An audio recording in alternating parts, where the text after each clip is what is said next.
mbégte la kontaante saa su ne di jàkkaarloo ak yéen téléspectateur u Leral TV internaute Leral.net ak auditeur u Leral FM ñu ngi leen di nuyu gannaaw bu ñu leen nuyoo dañuy dikkaat ak yéen comme ni ñu koy baaxoo di defee ci seen entretien exclusif war a waxtaanee li nga xamante ni moo jëm ci politique rawatina élection législative yi weesu mais ci tamit ci li nga xamante ni ci lañ jëm ba tax na tey dañuy sekk waxtaan ak kenn si suñuy kilifa waaye tamit doon kilifa ci biir réew mi Yoro Dia doonoon porte-parole au niveau de la présidence de la République sous Macky Sall noonu tamit ministre.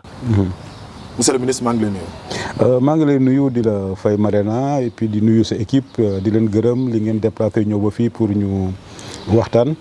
J'en profite aussi pour nuyu mon ami mon frère Dame Dieng que je cite souvent en exemple en matière d'entreprise de presse gis naa bi mu commencé ak fi mu jëlee Leral ak fi mu ko indi tey ji ñi ngi ñaan yàlla rek mu gën a jëm ci kanam ba Leral nekk am une dimension continentale mais Dame nit ku baax la c'est une référence en matière de travail de sérieux et d'éthique.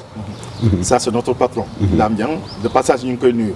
Alors dañ koy door rek li nga xamante ni moom mooy élection législative yi weesu.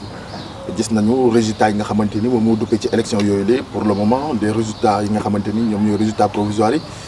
Pastef largement devant avec une majorité confortable ban jàngat nga def ci élection yi ñu weesu. ama jàngat bi comme ni ma ko defee woon rek ma félicité waa Pastef félicité Ousmane Sonko félicité président Bassirou Diomaye Faye parce que loolu mooy démocratie dafa mel ni lamb rek ku nekk bu ñu dem ci lamb ji ku nekk day bàkku mais bu ñu ñëwee ba ci lamb ji aussi bu nit gagné da nga koy féliciter parce que loolu mooy démocratie ñiy gagné tey ñooy ñàkk ëllëg ñun ñu nekkoon pouvoir bi démb ñoo nekk opposition bi tey ñi nekk pouvoir bi tey ji ñoom ñoo nekk opposition bi suba c'est pourquoi démocratie affaire gentleman la affaire rafetal la et boo xoolee dañ ci mën a jàngat bi ñu ci njëkk a def mooy Sénégal amul problème mu démocratie amul problème institution parce que élection anticipée la woon président moom moo décidé ne administration bi tel jour lay def élection yi dañ koy rapproché administration bi def ko loolu tamit moo amoon ci présidentielle bi Macky Sall avait convoqué collège électoral bi le 6 mars en 3 semaines administration def élection présidentielle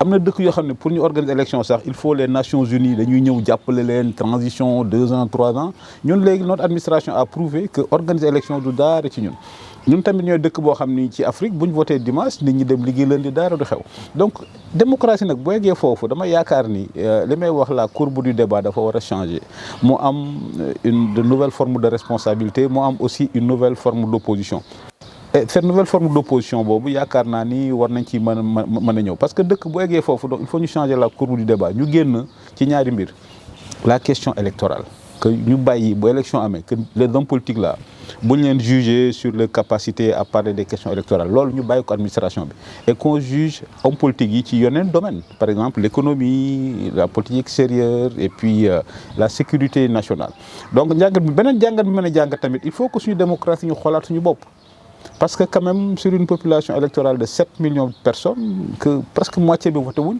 donc loolu aussi dama yaakaar ni il faut que ñu xoolaat ko bu baax a baax. lan moo waral loolu. mais li indi abstention mooy que ku am carte électeur am wala voté ji xëy dimanche ni du ma voté ji ou bien dafa yaakaar ni offre yi ñu ko jox doyu ko ou bien dafa yaakaar ni moom il ne se sent pas concerné parce que li ñuy wax la politique la démocratie c'est la compétition des réponses que les citoyens se posent il y a à peu près plus de 3 millions d'électeurs dimanche bi ñu voté ñoom dañoo xëy toog seen kër ou bien li ñuy wax intéressé wu leen c'est ça qui est intéressant am na 50 propositions 50 listes 49 listes que il y a 3 millions de personnes yoo xam ne nee nañ 50 personnes yooyu 50 propositions yi gisuñu ci seen bopp te ñooñu ay mag yi jëmm la ay Sénégal lañ bu ñu ko jàngatee ba ci biir a biir boo xoolee nous sommes 18 millions de personnes et que le président de la République a été élu par à peu près moins de 3 millions ñu defaat législative sur une population électorale de 7 millions de personnes presque amul 4 millions yu génn ñeneen ñooñu nag duñu ay martiens duñu ay congolais duñu ay polynésiens ay sénégalais lañ donc il faut ñu xool lu tax ñooñu yaakaar ni ñoom ils se sentent pas concernés d'habitude les gens ne se sentent pas concernés en démocratie parce que ils estiment que peut-être te man comme pour man loolu la boo xoolee fii Sénégal débat politique bi lan la et puis affaire invective xuloo de gros mots des trucs purement personnels Donc il n'y a pas de vrai débat sur les vraies questions.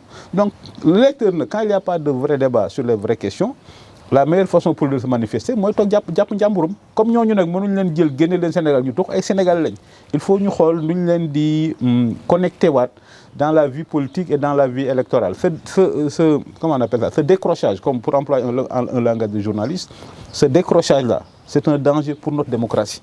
Donc il faut que ñu xool nu ñuy changer peut-être les règles du jeu war nañ ko changer nu ñuy changer aussi la façon de faire de la politique. Nous changer aussi la façon de faire de l'opposition. Parce que il faut que les préoccupations des Sénégalais soient au centre du débat. Pendant toute la campagne électorale, aussi bien présidentielle que législative, ce ne sont pas les préoccupations des Sénégalais qui ont au centre des débats, mais ça était plutôt des débats de personnes. Et comme nous l'avons dit, des débats, des conflits qui remontent à la DGID. Nous sommes inspecteurs des impôts, nous sommes à la DGID. Et puis... Vous ne vous sentez pas coupable par rapport à cette forme de politique? Mais tout le monde est coupable. C'est pourquoi, collectivement... Non, je parle de vous. Oui, mais bien sûr, c'est pourquoi je dis, mais tout le monde est coupable. Parce que si c'est un régime, non. C'est-à-dire, nous, régime, la particularité, nous sommes le seul régime à avoir eu à faire face à une insurrection. Un cocktail Molotov.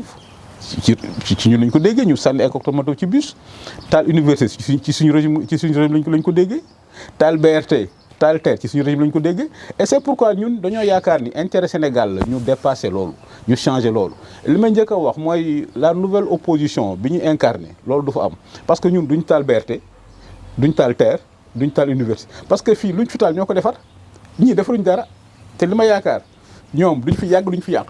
Donc la nouvelle opposition man bi may prôné mooy opposition boo xam ni républicaine opposant bu bëggee bu amee loo xam ni yaakaar na baax na ci réew mi li mën rek mooy wax ko pouvoir bu yaakaar na daal baax na ci réew mi moom mën na ko def donc ñun dafa am benn penseur bu mag bu tudd Marc Aurèle il a été empereur de Rome mais c'est un grand philosophe dafa wax lu am solo nee na la meilleure façon de se venger d'un adversaire c'est de ne pas être comme lui c'est-à-dire que nous la meilleure façon pour nous de nous venger de Pastef c'est de ne pas être comme Pastef. Est-ce que vous n'êtes pas dans cette même logique? Parce qu'aujourd'hui, à travers les langage politique qu'ils utilisent, dafa mel ni ñu ngi delluwaat gannaaw. déedéet non delluñ gannaaw Pastef ñu ngi pouvoir depuis 8 mois 9 mois dégg nga cocktail Molotov dégg nga ñun ñu sànni cocktail Molotov dégg nga ñun ñu menacé kenn. mais violence verbale bi ñu ngi koy gis non violence verbale xam nañ fu mu jógee xam nga la mooy violence verbale ki taxaw ni Barthélémy Diaz est indiscipliné son père est indiscipliné loolu mooy violence verbale.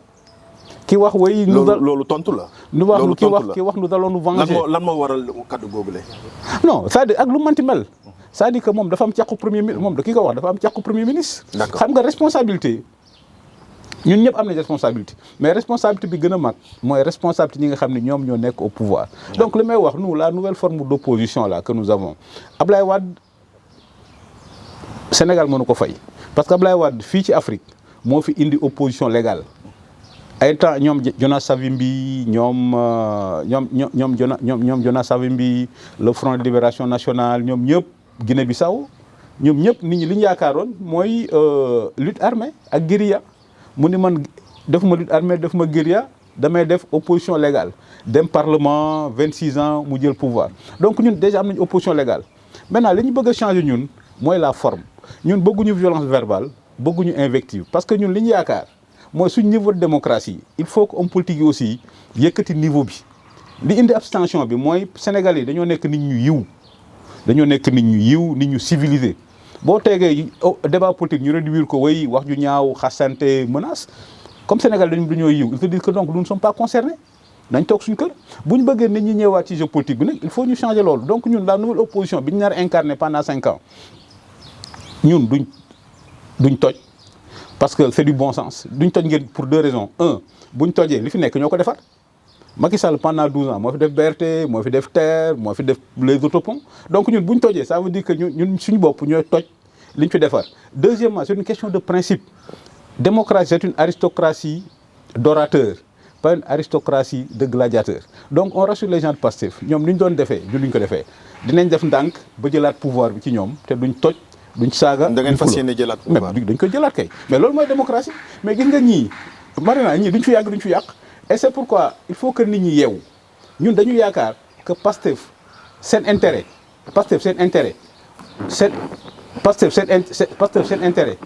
mooy la tension permanente pëccëxoo mais ñun bëgguñ loolu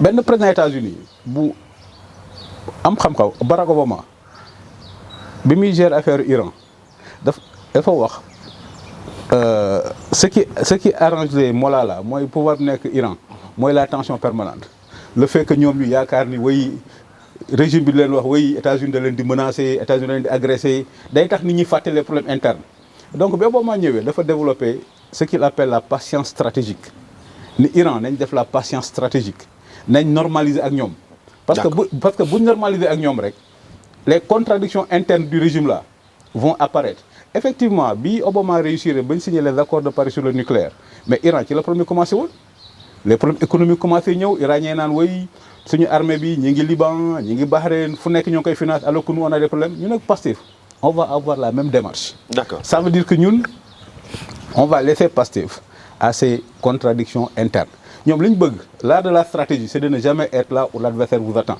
ñoom li ñu bëgg la tension permanente là ñun duñ leen ci fekk ñun nous sommes des gens civilisés nous sommes des gens raffinés nous allons reprendre le pouvoir duñ toj duñ yàq duñ kase parce que loolu bu ñu ko defee moo loolu mooy am beneen exemple yi wane ni loolu beneen exemple may joxe Union soviétique ak États-Unis lors de la guerre froide dafa amoon ku tudd Hans Morgenthau dafa wax Union soviétique containment c'est-à-dire jarul ñuy nekk dans la tension permanente nañ leen contenir rek les contradictions internes yi nekk biir Union soviétique bu yàggee moom mooy daaneel affaire bi noonu la daanu Pastef aussi foofu lañ leen di xaar les contradictions internes de Pastef c'est aujourd'hui notre meilleure arme donc ñoom li ñu bëgg mooy la tension permanente boo xoolee bu ñu toogee léegi commencé nañ tension permanente commencé nañ convoquer nit ñi DIC commencé nit ñi convoquer nit ñi direction de la cybercriminalité te loolu ñoom li ñu bëgg nag tension boobu. dinañ ñëw ci arrestation yow dinañ ñëw ci arrestation mais man li ma comprendre mooy est-ce que jotul ngeen maandu diggante Pastef ak peuple Sénégal parce que saa yu ñu demandé lu ñu soxla rek peuple bi da leen koy jox. te yéen boobu ba léegi. yéen a ngi wax ni ci turu askan boobu. waaw déedéet mais Pastef est-ce que jotul ngeen maandu ci déedéet Pastef lu ñu am ñaata la ñu am 56%.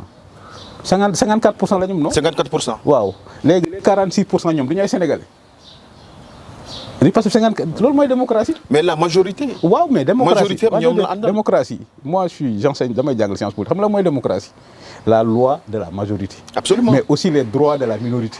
mais nous on joue de notre droit de la minorité les droits de l'opposition lan mooy opposition mooy critiquer ne pas être d'accord pour poser des alternatives. D'accord. sama tuuti bi ma def loolu laa wax. D'accord. On félicite Pastef parce qu'ils ont gagné, mais nous, on travaille sur des alternatives.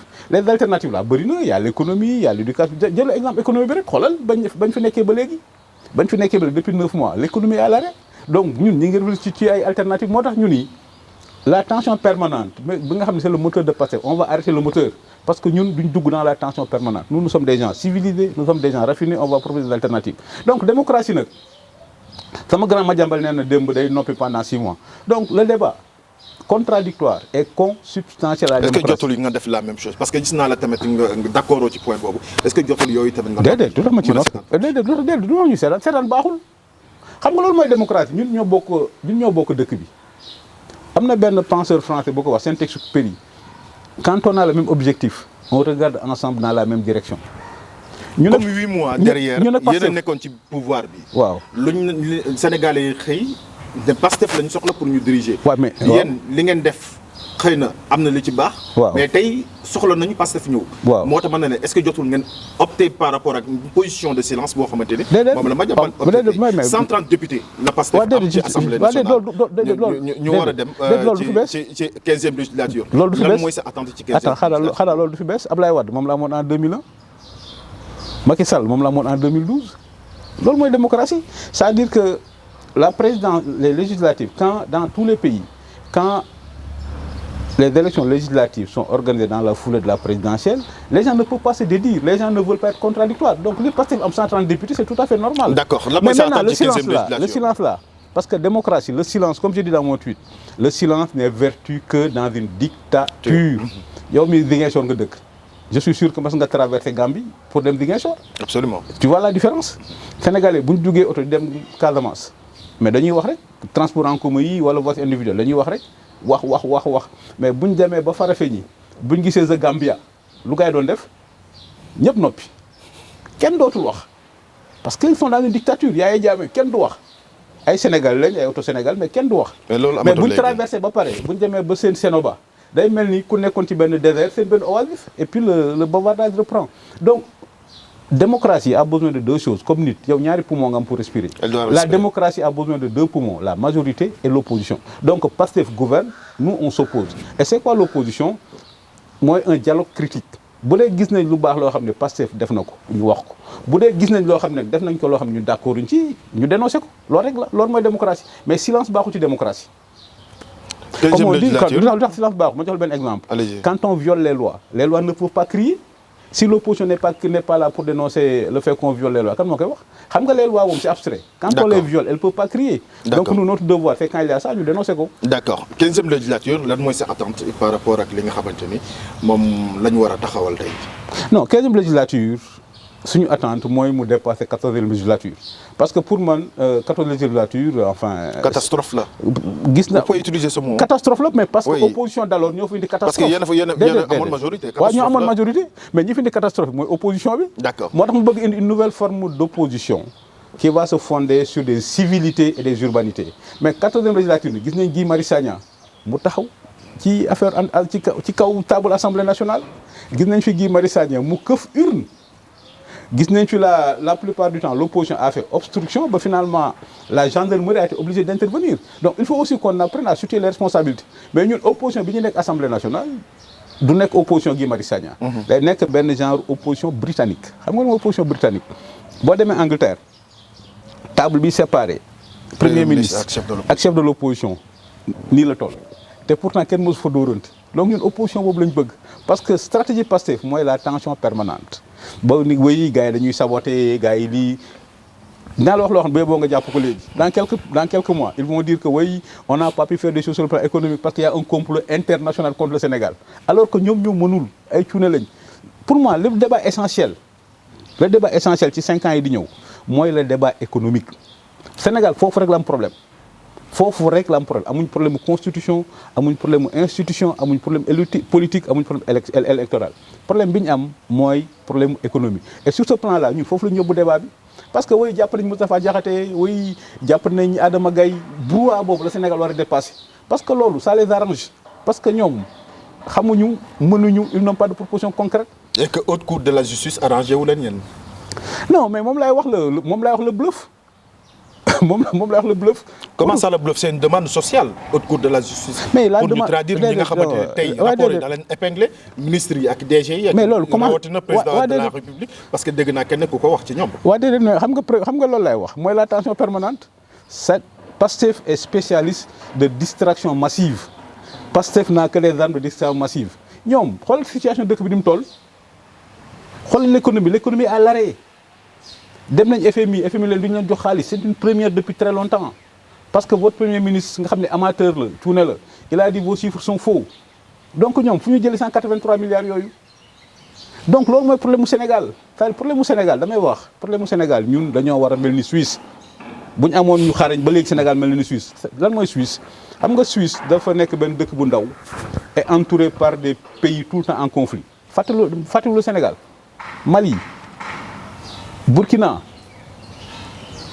Guinée donc nous sommes un îlot de stabilité dans de l'océan d'instabilité comme la Suisse beneen affaire bi ñu am mooy la stabilité politique comme la Suisse am nañu ñeneen ñi amul donc ñi bu ñu xarañoon dañ naan non investisseurs yi venez investir que c'est les Sénégalais là bu ñu ko defee aujourd'hui boo xoolee xam nga ñan ñoo gën a riche ci Europe les Suisses sont les gens les plus riches d'Europe individuellement lan la ñu am dara xarañ ak stratégie Sénégal loolu la war a def ñii loolu moo war a nekk seen priorité nu ñuy def ba attirer des investisseurs ñi bañ a atte ñi nga xamante ne ñoom ñoo fi lu non mën nañ ko def concomitamment comme mën nañ ko def mais ils n'ont pas dit le contraire. non mën nañ ko def en même temps mais moom laay wax ils n'ont pas dit le contraire boo xoolee bi ñu fi nekkee ba léegi ak bi ñu fi gagné législative ba léegi le fait que ñu woo Moustapha Diakhaté woo Adama Gaye nañ woo ñeneen ak ñeneen. ça n'a rien à voir non ça montre leur priorité et leur agenda est-ce que bañ gagné dégg nga la ñuy wax économie est-ce que mës nga dégg Pastef wax économie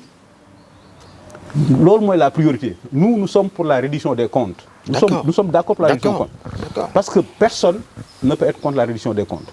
Parce que la reddition des comptes est un mode normal de gestion. ñoom ils sont dans la réduction des comptes depuis 8 mois xoolal le résultat depuis avril ba léegi ils sont dans la réduction des comptes wala le résultat. mais nee nañu il faut que haute cour de la justice ñu taxawal ko ñu mën a àtte ñenn ci ministres yi. waaw président de la république. mais même loolu moom laa lay wax. mais vous semble être animé par une peur boo xamante ni. peur de quoi. dara fokk la. ci li nga xamante ni non mais c'est du bluff. c'est comme le fait. ci too ci sa avenir Yoro Dia. man.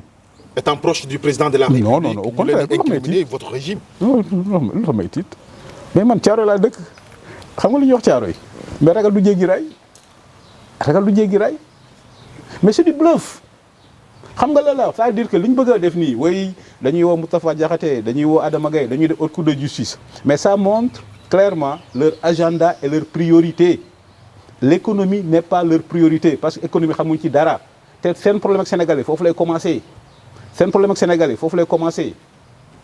la déception des sénégalais le ressentiment des sénégalais la revanche des sénégalais contre Pastef ça va être économique parce que booy yi leen fal dañoo bëgg a liggéey booy yi leen fal dañoo bëgg am avenir kenn warul am réduction des comptes nous sommes premiers à être pour la réduction des comptes mais c'est du bluff que de dire oui haute cour de justice des trucs comme ça mais lañ ko def te bàyyi coow li oui on va juger Macky Sall tu vas juger Macky Sall pourquoi pour un déficit public Macky Sall tu ne peux le juger que pour haute trahison mais dañuy nax. Comment définissez-vous la haute trahison li booy di wax dañuy dox ci maaylu nit ñi. haute trahison ban définition ngay jox haute trahison yooyu. mais haute trahison mooy par exemple que tu cèdes une partie du territoire national c'est dans ton serment constitutionnel mais déficit public bi ñuy wax am na ku ko bindoon oui Macky Sall va être jugé devant la haute cour pour déficit public kon kay Macron dañ koy guillotiner xool nga déficit public bu France dañuy guillotiner Macron. Les États-Unis ont le taux de déficit public l'un des déficits publics les plus importants au monde donc xanaa kon Biden dañ ko yóbbu chaise électrique c'est-à-dire ñoom il faut que ñu arrêter yooyu ils ne sont plus dans l'opposition maintenant la différence comme li ñuy wax l'ennemi du populisme c'est l'exercice du pouvoir c'est-à-dire boo nekkee opposition mën nga bluff wax lu la neex mais le pouvoir c'est la gestion des réalités et aujourd'hui concrètement la réalité du Sénégal c'est l'économie li ñuy wax démocratie c'est la compétition des réponses que les Sénégalais se posent donc les Sénégalais aujourd'hui se posent des questions économiques les Sénégalais se posent des questions de survie de lutte contre la pauvreté c'est ça la priorité des Sénégalais les priorités des Sénégalais doivent être les priorités du gouvernement mais maintenant mënoo continuer nekk dans la distraction massive oui la haute cour de justice mais depuis 8 mois xoolal le bilan de la réduction des comptes et puis le Sénégal li ma koy waxee le Sénégal est un grand État. L'État a été bâti par Léopold Sédar Senghor. Pendant que l'État est dans des dictatures, nous étions dans un État légal et un État de droit. Il faut que Pastef arrête de nax Sénégalais yi. Ça dit que l'audit, les gens n'attendent pas la fin d'un régime pour auditer. Il y a la Cour des comptes qui fonctionne pendant... La Cour des comptes n'attend pas 12 ans pour fonctionner. Macky Sall a fait 12 ans. La Cour des comptes n'a pas attendu 12 ans pour faire son travail. L'IGE n'a pas attendu 12 ans pour faire son travail. L'inspection dans les ministères n'a pas attendu 12 ans pour faire son travail. Donc, la bonne gouvernance, le fait de vouloir clarifier les choses, c'est un truc quotidien pour un État de droit. Est-ce que c'est un État de droit? Mais vous savez, vous comme moi, que pour convoquer un ministre, il faut une cour, cour spéciale lay doon. Oui, mais nous sommes d'accord. Yoo xam nga loolu. Oui, mais nous sommes d'accord. cour boobu noonu bu amul. xam nga lu ma lay wax. waaw déedéet xam nga lu tax. continuer ci reddition bi. déedéet xam nga lu tax. Je suis d'accord avec toi sur la cour de justice mais pendant 12 ans tu penses que le ministre là day toog rek woo di ni ma damay nekk ministre nga ñëw ma ni daaj bi joxal ma Marena 10 millions. Mais quand même il y a la nomenclature budgétaire mais l'État est organisé les ministères sont organisés. Mais le ministre, c'est pas un pouvoir infini. Ce n'est pas parce que le ministre là... Vous avez suivi la conférence de presse du gouvernement avec le Premier ministre Ousmane Sonko. Mais c'est une catastrophe. Mais c'est une catastrophe. Ouais, mais bon, voilà, il y a encore 1000 milliards. Même quand il est... Même quand il est dit wax da nga maxu bu caari moo koy wax loolu Ousmane Sonko amul il faut mu dem ci wax lébu gi am na benn woyam bu siiw xam nga ma lu mu wax et pour moi c'est la stratégie profonde da ngay xool bopp naax bi door a dóor booy comme si ngay son nga dëkk naa la ko traduire da ngay xool bopp naax bi door a dóor booy mooy il faut avoir de la stratégie et de la méthode boo demee mbaali biir géej y a le banc de poisson bopp naax mooy banc de poisson da ngay xool la tête du banc de poisson et tu mets ton filet et comme ça tu vas attraper tes poissons mais boo ko deful bàyyi ba naax bi jàll nga sànni sa mbaal doo jàpp dara. yaa ngi may wan ni lébu nga. mais Ousmane Sonko loolu la amul il faut mu dem ci maxu lébu gi bu bëggee naa ko yónnee cassette bi ça s'appelle maxu lébu gi da ngay xool bopp naax bi dóor loolu la am xam nga lu tax amu ko mais problème économique yi Sénégal nar a am yëpp moo ko nar indi xam nga lu tax premier ministre dëkk doo taxaw jàkkaarloog la presse nationale et internationale ni woy les chiffres de l'État du Sénégal sont faux mais moo tax bi ñu dem FMI ni leen nous sommes des gens sérieux vous dites que vos chiffres sont faux pourquoi on va vous prêter de l'argent allez d'avoir des chiffres clairs donc 183 milliards yooyu mu xaj Sénégal fu ñu koy jëlee mu toogaat fii ni woy gis naa ci benn compte. mais tamit FMI apprécié na li nga xamante ni. oui mais ça c'est la diplomatie Marina ça c'est la diplomatie est souvent parler pour ne rien dire mais le FMI ne peut pas être contre les efforts de transparence mais ce qui est important c'est les actes mais c'est quoi les actes bi ñu fa demee aux assemblées du printemps FMI da leen wax dem leen ba 2025. d'accord léegi conséquences yooyu moo tax mu taxaw ak ñu ni woy y a 1000 milliards mais dañuy wax rek comme nee na moom dafa waxoon boo amee majorité à l'Assemblée nationale. 1000 milliards yooyu de terewu leen nelaw xaw ma kan la ci yéen. waaye yow mais quand même terewu leen daf leen tere nelaw. non xam nga. waaw déedéet on en parle. parce que quand même waaye de xam nga lu tax ñu koy wax parce que le Sénégal ne mérite pas ça aujourd'hui le Sénégal est la risée du monde. 1000 milliards la loi bancaire mënoo ko am mais xanaa déglu Abdou Mbaye. D'accord xam nga mën nga bañ a d'accord ak Abdou Mbaye mais au moins sur ces questions de finance et de banque mais au moins xam na ci dara mais 1000 milliards mënul nekk waaw mais xam nga li ñuy wax werante xooxante ki tubay maintenant il a la maintenant haute cour de la justice. maintenant waa déedéet mais waa déedéet loolu jarul sax débat dañ xaar rek haute cour de la justice taxaw li ñu moom dafa waxoon ba amee majorité léegi am na majorité léegi na leeral 1000 milliards yi yaakaar naa yéen tamit bëgg ngeen ñu taxawal haute cour de la justice mais bien sûr mais na leeral 1000 milliards yi d'accord na leeral 1000 milliards yi am na temps mu ni fi état du Sénégal ci VDN bi bi mu war a dem tribunal mu ne état du Sénégal da ko bëggoon empoisonné la daa am benn produit bu ñu ko tuur léegi produit boobu def nay analyse toxicologique en France mais nañu wax yooyu yëpp yaakaar naa dina leer. bi mu demee dossier Adji Sarr ak yooyu. dossier Adji Sarr dafa waxoon dafa demoon parce que foofu dafa amoon problème mu digg. mais alhamdulilah ñu ngi sant yàlla on a un premier boo xam ne on constate tey premier ministre la nañ xool luñ kaddu yi ñu yëkkati teg. waaw déedéet non on est content de constater qu'il est guéri. La nouvelle configuration politique bi nga xamante ne moom. on est content qu'il est guéri après au sortir de ces élections législatives. configuration politique bu bees dañu war a gis ci Sénégal. non configuration politique bu bees aussi bien ci au niveau du pouvoir que de l'opposition. Configuration am na c'est-à-dire que démocratie c'est dynamique mooy li ma lay wax rek boo xoolee nous notre démocratie là en termes de science politique mën na ci jàngee dara léegi on constate que Wade a fait 12 ans Macky a fait 12 ans donc on constate aujourd'hui au Sénégal au bout de 10 ans il y a l'usure du pouvoir donc ni ñu ñàkkee ni pouvoir c'est normal c'est comme les conservateurs en Angleterre après 14 ans ils ont perdu le pouvoir donc c'est pourquoi dañuy wax l'alternance et la respiration naturelle de la démocratie. L'alternance et la respiration naturelle de la démocratie. Donc, configuration, c'est normal. Aujourd'hui, c'est PASTEF qui a la présidence, c'est PASTEF qui a l'Assemblée nationale. Donc, la configuration, on s'attend à ce que PASTEF gouverne.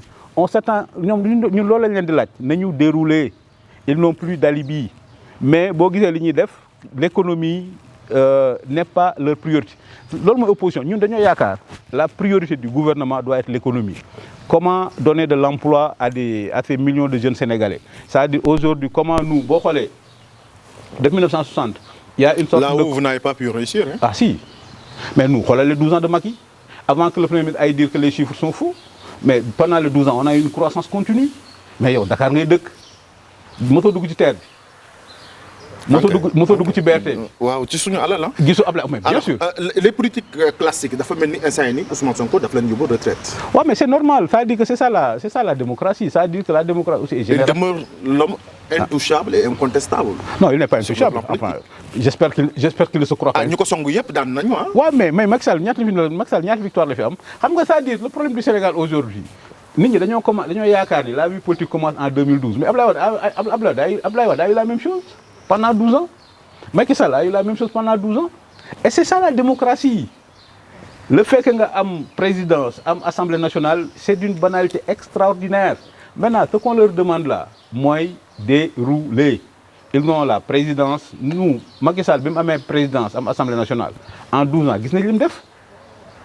mais il n'a pas perdu son temps ci ay détails yoo xam ne amul solo. il fait concentrer sur l'essentiel. CREI yi ñëwoon na fi. waaw CREI yi ñëwoon na. waaw alors.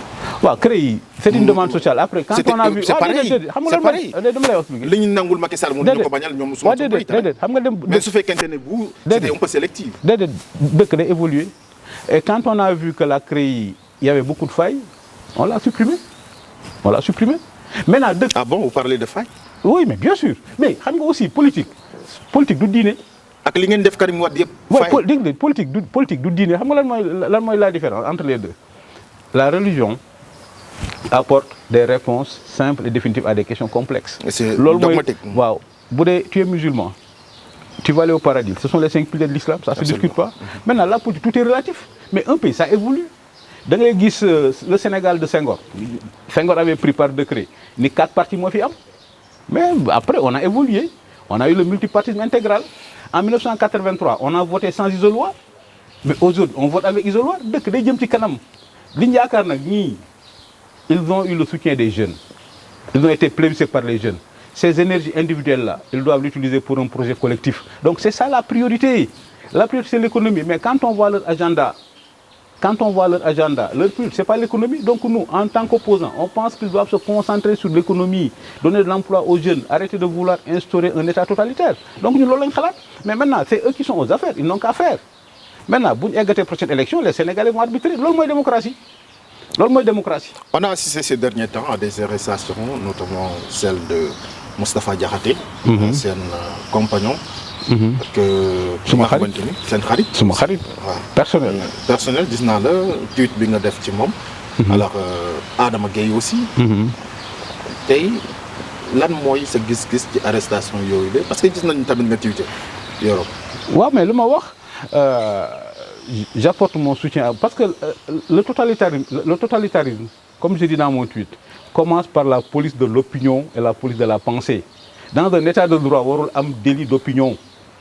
mais Moustapha Diakhaté délit d'opinion lañ leen jàppee. mais Moustapha Diakhaté vous pensez pas que les propos de Moustapha Diakhaté ne sont pas gravissimes. loolu lu mu wax ku votel Pastef alku nga mais c'est son opinion.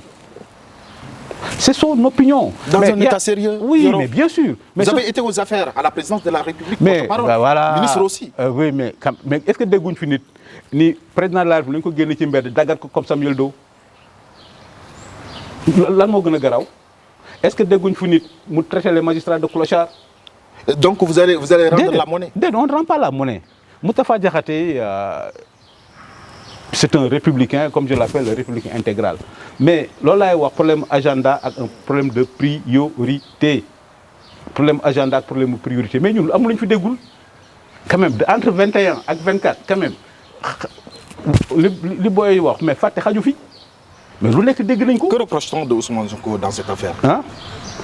Mais on lui reproche rien on estime qu'on lui reproche rien. Quand vous parlez de Pastef ak li nga xamante ne moom mooy tey seen régime. Non je veux dire on est juste comparé ñoom lañ mais c'est-à-dire li ma la wax au début ñun bëgg ñoo mel ni ñoom comme ni ñu doon opposé wu nous on veut une nouvelle forme d'opposition mais ce que nous demandons mooy qu'on maintienne l'état de droit et l'état de droit c'est pas un état totalitaire mooy am la police de l'opinion chaque citoyen est libre d'avoir son opinion. Chaque citoyen mais conformément à la loi. wax ni mu la neexee. déedéet conformément à la loi c'est-à-dire la liberté d'expression est encadrée par la loi depuis 1881 loolu ñëpp xam nañu. Absolument. La liberté d'opinion est encadrée par la loi mais li ñu bëggul mooy la police de l'opinion mais ñun les règles là mais ñun pendant 4 ans lu nekk dégg nañ ko fi mais nous sommes des militants de l'état de droit et de la liberté d'opinion li ma lay wax c'est un problème d'agenda et de priorité. ñoom lii moo leen intéressé convoquer nit ñi à la cybercriminalité convoquer nit ñi à la DIC nous allons créer la haute cour de justice nous allons juger Macky Sall moom laay wax la tension permanente mais ñun nag bëgg leen suivre dans la tension permanente parce que la tension permanente est une arme de distraction massive nous on va recentrer le débat sur l'économie li gën a am solo Sénégal mooy comment renouer avec des taux de croissance forts comment avoir une croissance équitable pour que booy nekk ci mbedd mi booy càq-càq on ne développe pas un pays avec des càq-càq que booy am formation booy am liggéey donc loolu moo doit être la première priorité du gouvernement. Donc loolu est-ce que ce ne sont pas les conséquences de votre gouvernance? Mais kii Marina. parce que man tamit parfois je suis un peu perdu je crois avoir quelqu'un boo xamante ni bi ñu génnee au pouvoir. Marina. alors que 8 mois derrière Marina nous sommes en démocratie. Le fait que Sénégalais yi fal Bassirou Diomaye Faye président Bassirou Diomaye Faye le fait que Sénégalais jox majorité Pastef donc yéen a fi nekkoon léegi jeex na Pastef n'a plus d'alibi mais ñoo fi nekkoon Sénégalais jëlee nañ ñu fi jox Pastef présidence de la République waaw d'accord barki dem moo taxit ñoom donc au lieu déedéet mais bañ a wax déedéet mais ñoom donc au lieu ñuy xool le rétroviseur mais dañ xool l'avenir c'est-à-dire que ils n'ont plus d'alibi. Le bilan de Macky Sall et le bilan de Macky Sall est globalement positif. Matériel. Même immatériel. Lan mooy immatériel xam nga lan mooy bilan immatériel. Macky Sall bi mu ñëwee il a posé Macky Sall bi mu ñëwee et ça c'est une très bonne question. Macky Sall bi mu ñëwee il a posé la question de l'émergence. Nous voulons que le Sénégal émerge en 2035 et on est sur la bonne voie. L'émergence est une modernité politique. moo gën le débat anachronique sur le souverainisme. C'est ça la différence. Et c'est ça la différence. Macky Sall, dès 2012, il a dit « Je veux que le Sénégal émerge en 2035 ».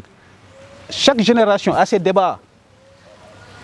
Ce qu'on avait, oui, les anticolonialismes, impérialismes, des trucs comme ça. Et quand Macky Sall est venu, il a compris que l'alternance est la modernité politique. On doit faire comme les Chinois. Mais les Chinois, ils ne peuvent pas. Tout le monde se méfie des Chinois. Mais Chine, bi ñu demee émergence économique léegi ñëpp leen respecté et c'est pourquoi président Bassirou Diomaye Faye bi mu dem Chine dama wax j'ai fait un tweet pour dire le souverainisme est un problème politique dont la réponse est dans l'émergence économique. Sénégal foofu la ñu war a jëm c'est-à-dire Macky Sall a été le premier à dire il faut que le pays émerge, il faut qu'on fasse comme les Chinois, les Malaisiens. Donc c'est ça la modernité.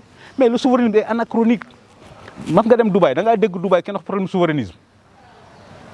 C'est-à-dire ñun débat yooyu la ñu bëggul ñu tardeel ñu c'est-à-dire que ñoom bu ñu réussir Sénégal moo réussir si tu me suis bien dama njëkk a wax que le seul risque que le Sénégal court avec Pastef c'est une perte de temps.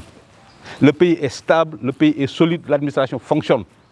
On ne veut pas perdre 5 ans. C'est pourquoi nous en tant qu'opposants bu ñu gisee loo xam ne baax na dañ koy wax ñoom ñu mën a jubbanti et ñun yaakaar nañu souverainisme c'est une perte de temps. xoolal ñuy wax souverainisme Mali Burkina ñooñu xam nga tax ñuy wax souverainisme. C'est un vernis politique pour masquer la forfaiture des coups d'État. xoolal ñi les héros du souverainisme le porte-étendard des souverainistes yaakaar nga Sénégal bëgg nañoo mel ni ñooñu yaakaar nga Sénégal bëgg naa mel ni Mali yaakaar nga Sénégal bëgg naa mel ni Burkina Faso dépassé nañ foofu c'est-à-dire ñoom ñooy xool Sénégal comme référence donc bëgguñoo dellu ginnaaw te ñun lu ñu yaakaar nag la modernité politique mooy l'émergence. Sénégal son rang mooy ñu émerger c'est-à-dire boo xoolee depuis 1960 il y avait 2 pays qui sont en concurrence Sénégal ak Côte d'Ivoire Senghor ak Houphouët mais Houphouët mosul def Senghor donc tey jii waruñoo nangu ñun ñu affaire souverainisme ba Côte d'Ivoire raw ñu te Côte d'Ivoire raw nañu ba pare d'ailleurs boo xoolee JP Morgan la banque américaine là bi ñu doon seen en Afrique de l'Ouest fu ñu ko ubbi Côte d'Ivoire parce que c'est des gens sérieux ils ont une administration sérieuse donc ñun faut pas que ñu tarder ñu affaire souverainisme le Sénégal est souverain pour le président de la République ak son premier ministre je leur rappelle que le Sénégal est souverain depuis 1960 donc depuis 1960 Sénégal lu mu fi def c'est parce que le pouvoir légitime sénégalais l'a fait. C'est quoi le souverainisme bi ñu ko fi invité débarquement en Provence dafa xëy ni en tant que président déwmu da nga ci dégg coow et c'est ça le souverainisme mais l'émergence et la modernité politique nous voulons des débats modernes. Le débat aujourd'hui qui doit se poser comment faire pour que le Sénégal mène dans quelques années Dubaï wala mène dans quelques années Suisse mais le truc des murs de lamentation des trucs comme ça c'est une perte de temps et man yaakaar naa ñi nga xam ne ñooy gàddu affaire suuf en Afrique mais duñ day modèle pour Sénégal. Burkina coup d'état Mali coup d'état comme li may wax ces gens-là utilisent un vernis idéologique pour masquer la force des coups d'état Sénégal nag dépassé na foofu fi mosul dégg coup d'état. Vision Sénégal 2050 mooy agenda bi nga xamante ni moom la ñu gouvernement bi présenté sa jàngat ci li nga xamante ni non c'est le PSE. Non mais c'est le PSE parce que lu tax xam nga lu tax l'État est une continuité vision 2050 baax na parce que lu tax. le projet PASTEF nan la mais il n'y a pas de projet c'est un projet naxe mbaay ana projet bi li ñoom dañoo xool. mais Yoro vous avez demandé le projet amul ñu présenter projet ngeen ne encore plagiat la. waaw mais déedéet xam nga wax la déedéet xam nga wax la. xam nga ñoom ils ont dit bi ñu nekkee dans l'opposition et loolu moo leen nar a sànq et c'est pourquoi ma ne ñun opposition waruñu nangu tension permanente. Laissons à Pastef ces contradictions ça va s'effondrer tout seul comme l'Union soviétique. ñëw ci vision bi.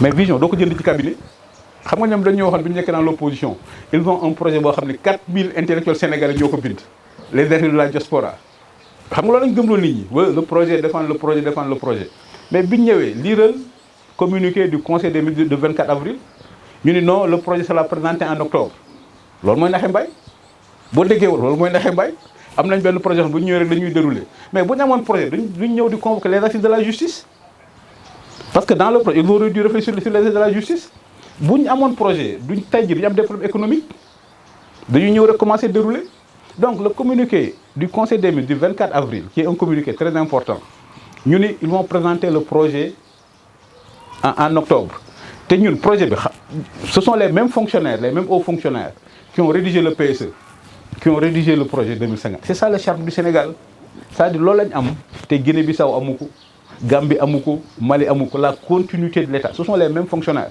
c'est à la fin lañ ci associé Pierre Ndiaye mais donc c'est normal un pays ça continue alternance moo tax mu baax ci dëkk c'est-à-dire alternance bu amee alternance ne veut pas dire recommencement c'est-à-dire que faut pas que les gens de Pastef présentent leur truc là comme une révolution c'est pas une révolution il y a pas une nouvelle république c'est la continuité même booy xool sur le plan de la politique extérieure mais Diomaye li muy def il continue ce que faisait Macky fu mu dem barki dem Arabie Saoudite demul Turquie demul France ana changement ana rupture et ça j'encourage le président de la République Bassirou Diomaye Faye sur ces questions-là à ne pas se sentir gêné le Sénégal est une continuité la politique extérieure est une continuité donc le projet 2050 là ñun dañoo waxoon 2035 ñu egg émergence ñoom ñoo bokkoon 2050 ça montre leur manque d'ambition mooy quand tu vois en 2024 un ministre d'encadrement du monde rural c'est du communisme c'est de l'Union soviétique ça ne marche jamais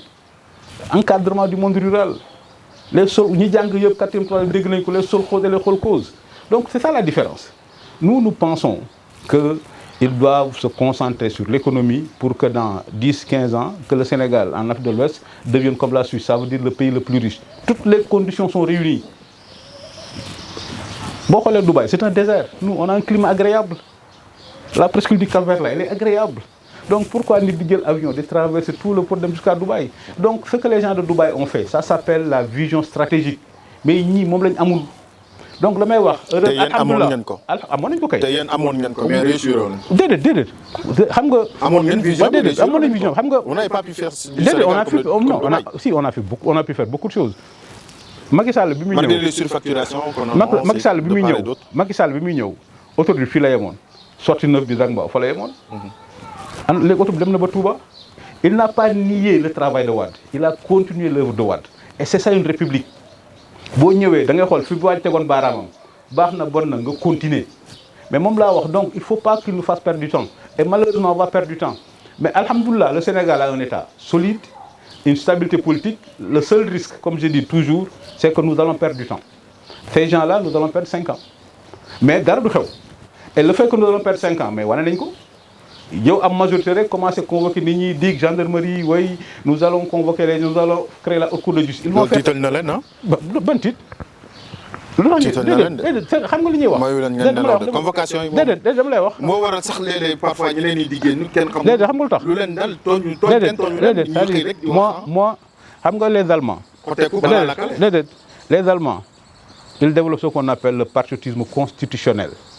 Sénégal, on doit développer. Malheureusement, les gens de Pastef ont galvaudé le mot patriotisme. Le Sénégal doit développer un patriotisme institutionnel. Tu sais pourquoi? Cheikh Yérim, bi ñu ko fi convoqué kan moo ko bàyyi? Procureur. Bougane bi ñu ko fi convoqué fi Dakar kan moo ko bàyyi? Procureur. Bi ñu ko jàppee Tamba kan moo ko bàyyi? Un procureur. Et c'est ça la chance du Sénégal. On a une administration efficace, on a une justice qui fonctionne. Donc, il ne faut pas que les hommes politiques fassent perdre du temps au pays. Ils n'ont qu'à se concentrer sur l'essentiel. Mais Bougane dañu ko jàpp Tamba wax ni oui les péchés heureusement que waxtaan nañ bi mu ne day porter plainte gendarmerie mën na ko Bougane ça veut dire que le maintien de l'ordre n'a pas de couleur politique. Ça veut dire qu'on a une chance incroyable. On a une fenêtre de tir incroyable. Nous sommes le pays le plus stable d'Afrique de l'Ouest. Nous avons une position, la meilleure position géographique d'Afrique de l'Ouest. Donc tout ce qui nous manque, c'est am ñu xarañ ñu attirer les investissements, les capitaux pour que le Sénégal devienne le pays le plus riche de la sous-région. loolu nag daa laaj xalaat mais comme li may wax les gens de Pastef gis nga seen agenda ak seen politique pendant 5 ans li moo fi nekk convoquer nit ñi à la DIC, convoquer nit ñi à la cybersécurité, faire insulter les gens sur Internet. Mais vous êtes d'accord avec moi que maintenant la justice n'est pas activée, elle est indépendante. Mais il n'y a pas de mais qui. Sous votre régime, convocation et après. Dama ci topp mandat de dépôt. déedéet xam nga lu tax sous notre régime Ousmane Sonko a fait. foofu moom jël ngeen fa xool mandat de dépôt li ma lay wax c'est-à-dire il faut que. mandat de dépôt bi ngeen def ci réew mi bu ngeen ko defoon yor bu ngeen fa yoon loolu. xaaral Marina may ma rek ma wax la c'est-à-dire que bu coow bëri rek confusion am moi je parle de fait ça je l'ai gardé de ma carrière de journaliste je parle de fait Ousmane Sonko état bi poursuivre ko ba affaire bëgg a dem. même si aujourd'hui vous avez abandonné affaire bi Ousmane Sonko c'est-à-dire il faut faire confiance à la justice. La justice est le seul fait de l'État qui porte une vertu, le nom d'une vertu. Moi, je suis très fier de la justice du Sénégal. Ousmane Sonko, poursuivre une fille à la fin, quand on a un juge de Ziguinchor. Mais c'est un état de droit. Affaire diffamation Mambaïna, en première instance, un magistrat, tu as 3 mois. Mais la seule différence, comme je l'ai dit, entre eux et nous, quand nous étions au pouvoir, quand les décisions ne nous étaient pas favorables, on faisait des recours et des requêtes. On ne menaçait pas les magistrats, on ne les insultait pas. Et puis ce sont les mêmes magistrats qui continuent aujourd'hui à faire le même travail. C'est ça le Sénégal. Ousmane Sonko, il est arrivé que les magistrats le condamnent. Il est arrivé que les magistrats lui donnent raison. C'est ça qu'il va continuer. Ce sont les mêmes magistrats. Et c'est pourquoi, dans Yakar, les magistrats, les gendarmes, les policiers, on doit les sortir du débat politique et nous concentrer sur l'essentiel qui est l'économie. Les juges font leur travail. Les juges font leur travail. Je vais vous donner un exemple. Ousmane Sonko n'est qu'un opposant, un juge Baïgo, il ne faut pas. Mais ça n'a même pas commencé avec nous. Ça a commencé avec Senghor. Senghor, bi mu nekk président du Sénégal, ñan ñoo nekkoon président Idi Amin Dada, Bokassa, des gens qui s'étaient proclamés empereurs parti unique. Mais Senghor jël na ay décision Cour suprême annulé ko. Ablaye Wade du temps d'Abdou Diouf ñaata lañ ko fi jàpp. Mais juge ñoo ko doon bàyyi. C'est ça le Sénégal, il y a pas de changement. Il y a rien de nouveau sous le soleil. Donc nag dëkk bu eggee foofu li may wax rek le chaînon manquant là. Moi, que nous avons le sens de l'essentiel. Et l'essentiel est dans l'économie. Ce n'est pas de vouloir définir, titre, la stratégie de la tension permanente. Ça arrange pas, ça ne nous arrange pas.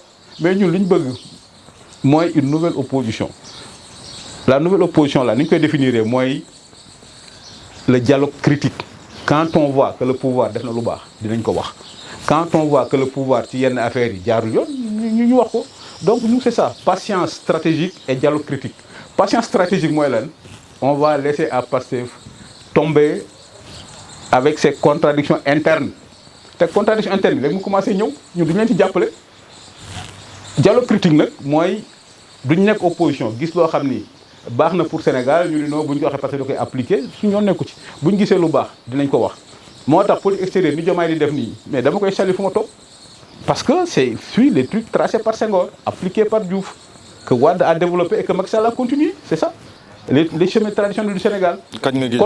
Contrairement à son Premier ministre qui veut nous rapprocher des États de l'AES.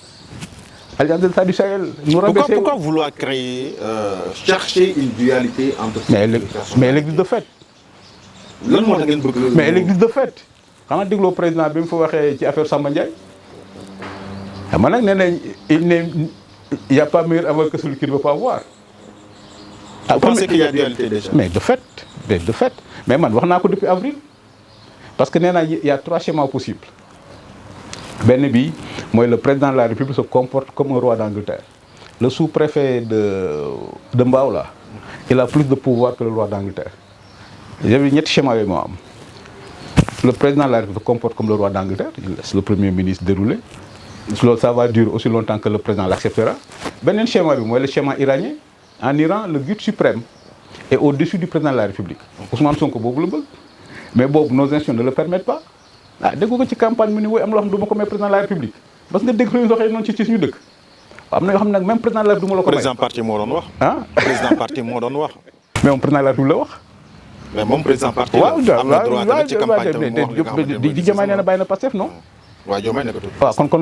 Il s'adresse au président de la République en tant que chef d'un parti politique. Ah oui. Donc un chef d'un parti politique, le président de la République. En tout cas, donc le schéma iranien là. C'est sur le plan politique. Le schéma iranien, moi le guide suprême, donc Ousmane Sonko est au-dessus du président des institutions. Et ça, nos institutions ne peuvent pas l'accepter. Le troisième schéma, moi le schéma gambien. C'est pourquoi je le résume en disant Sonko moi Diomaye, Diomaye deviendra Senghor. Et oui, et naturellement, Diomaye va devenir Senghor. Et Sonko deviendra Moudia. Mais naturellement. Je suis fasciné. Et ça, c'est excellent. Non, ça khalat là, on doit accompagner avec. Voilà.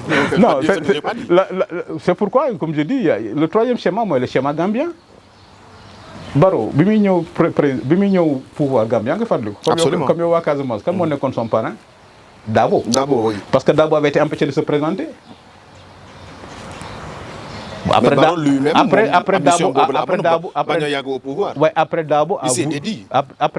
Dabo a voulu sans aucun raffinement mettre le président de la République sous tutelle. Mais ce sont les institutions gambiennes qui ont libéré Barrow de la tutelle. Et Diomaye, ce sont les institutions de la République qui vont le libérer de la tutelle. Parce qu'il n'y a rien ni personne qui est au-dessus du président de la République. Te man dama gëm Sénégal Diomaye lañ fal. Mais gëmoo c'est grâce à Ousmane Sonko. Mais c'est-à-dire que moom la ñuy wax. Ah loolu moom doo leen ko nangu moom la ñuy wax. Non, on accepte. Non, mais bien sûr, grâce à Ousmane Sonko. Mais fallait. Mais le jour où il a prêté serment. Il devient président de la République. Il devient le président de tous les Sénégalais. Absolument. Voilà. Maintenant, moom la ñuy wax le devoir d'ingratitude. Il est le président de tous les Sénégalais et la Constitution lui donne des pouvoirs qui lui permettent de jouer à l'arbitre. C'est la clé de voûte. Le Premier ministre Ousmane Sonko l'appelle président de la République. C'est la clé de voûte des institutions. Il l'appelle Serigne Goundou. Xanaa dégg ko Grand Théâtre. Président Macky Sall kañ nga ko gëj a dégg. Démb. Yéen a ngi déggante. Waaw. Kañ lay ñëw. Kañ lay ñëw. Non, mais dès que son agenda le permettra. Xam nga malheureusement républicain nekk républicain. Yow yaa ngi xalaat ni Macky Sall. Mais Sénégal la dëkk kay. Mais xam nga malheureusement républicain dafa metti. C'est-à-dire la République est une création humaine. Et création humaine. Kenn nar a voté Fatick ñëwul. Dama lay wax rek xam nga république création humaine la. Donc création humaine lu koy fonctionner mooy usage ak rituel. Senghor naa ko waxaat du neex séeréer yi le seul défaut de Senghor c'est qu'il est séeréer.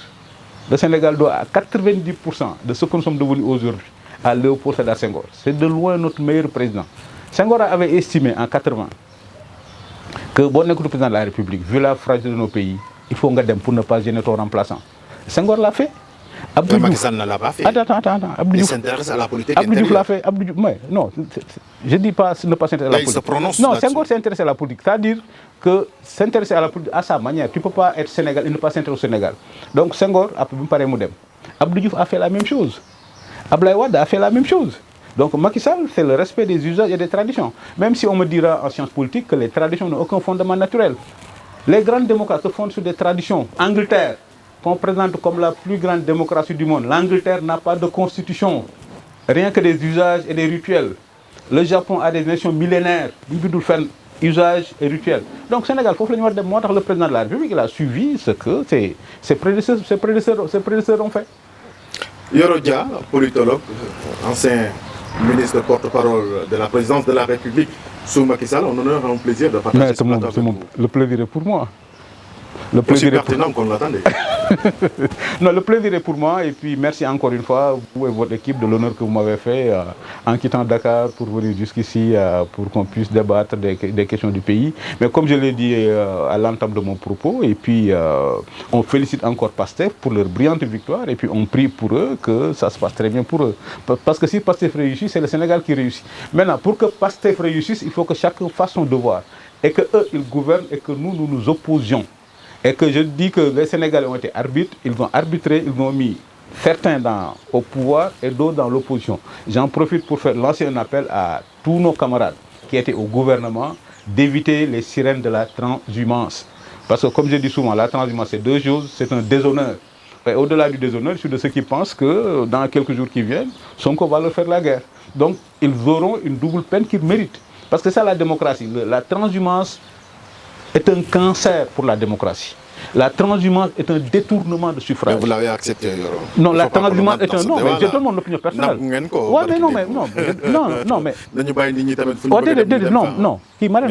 Moi, c'est pourquoi je parle de nouvelle politique et de nouvelle opposition. Ça veut dire qu'un pays, ça évolue, ça doit changer. Le Sénégal est une exception respectée partout dans le monde. Mais la transhumance aussi est une exception sénégalaise. C'est une ignominie.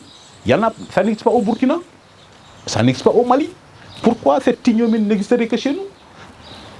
Les élections, ça sert à arbitrer. Quand les Sénégalais arbitrent, il faut que chacun reste dans le camp où le Sénégal l'a placé. Sinon les élections ne servent plus à rien. jërëjëf Yoro Dia politologue ancien ministre porte-parole de la présidence de la République sous Macky Sall ñu ngi koy gërëm di ko sant bu baax ci dalal bi nga xamante ne dalal nañu fii ci këram alors di ko gërëm di ko sant di gërëm yéen i tamit di ñuy seetaan saa su ne ci Leral TV Leral.net ak ñu ñuy déglu ci Leral FM jox leen di daje beneen yoon ci seen émission entretien exclusif Alassane moo nekkoon ci xarala yi ak Mame Oumy Laye Pape ak ki nga xamante ne moom moo doon gérer logistique Pape Mbaye di leen gërëm di leen sant bu baax jox leen di daje beneen yoon